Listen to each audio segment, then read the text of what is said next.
12 tamu eksekutif ini diundang ke sebuah restoran mewah bernama Hawthorne. Restoran itu terletak di sebuah pulau terpencil dan hanya dapat diakses melalui undangan. Sesampainya di pulau, mereka disambut oleh seorang kepala pelayan wanita. Ia memimpin mereka ke dapur, di mana para koki bekerja seperti pasukan militer, terlalu patuh dan disiplin. Hidangan pembuka disajikan. Sebuah makanan kecil eksperimental berbahan lokal. Disajikan bersama wine pairing. Kepala chef lalu muncul dan menyampaikan filosofi makan malam mereka malam itu. Namun para tamu tampak tidak menyukai rasanya dan bahkan mengejeknya jika itu tidak sesuai ekspektasi. Hidangan selanjutnya bernama The Island. Hidangan dari laut, kerang, rumput laut, dan es batu dari laut sekitar pulau. Disajikan di atas batu sebagai simbol alam liar. Chef berbicara soal keaslian, namun rasanya lebih seperti pertunjukan daripada makanan. Hidangan selanjutnya disajikan dengan cerita personal sang koki. Taco ayam dengan saus mole dan tortilla panggang berisi gambar-gambar membongkar rahasia para tamu. Richard ketahuan sering menyewa wanita panggilan. Eksekutif keuangan punya bukti penggelapan uang. Lillian, si kritikus makanan, membuat banyak restoran bangkrut karena ulasan sinisnya. George, si aktor yang muncul dalam film jelek yang sangat dibenci. Tamu-tamu pun mulai tegang. Mereka tak mengerti dari mana semua ini didapat. Hidangan selanjutnya diberi nama The Mess. Chef berdiri dan memperkenalkan Jeremy, salah satu koki muda. Ia berkata bahwa Jeremy adalah murid berbakat, tapi hidupnya tidak bahagia. Ia tidak akan pernah jadi seperti dirinya. Lalu Jeremy mengacungkan pistol ke kepalanya dan menembak diri sendiri di depan semua tamu.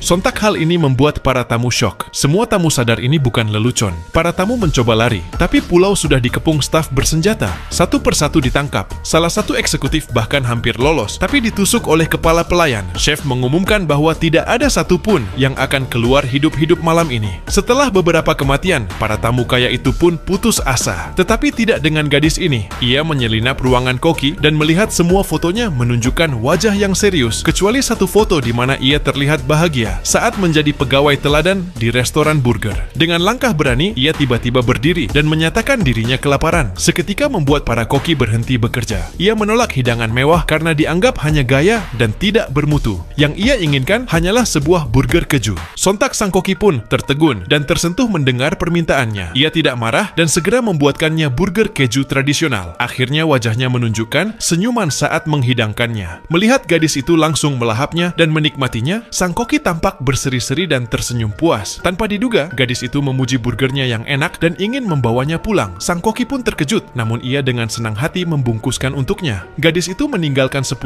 dan segera keluar dari restoran yang mengerikan itu. Chef kembali ke dapur. Ia menyuruh semua tamu mengenakan baju marshmallow dan topi coklat. Restoran diubah jadi panggangan raksasa. Meja-meja dibakar. Semuanya terbakar hidup-hidup bersama bangunan. Chef berdiri di tengah api, mati bersama mahakaryanya.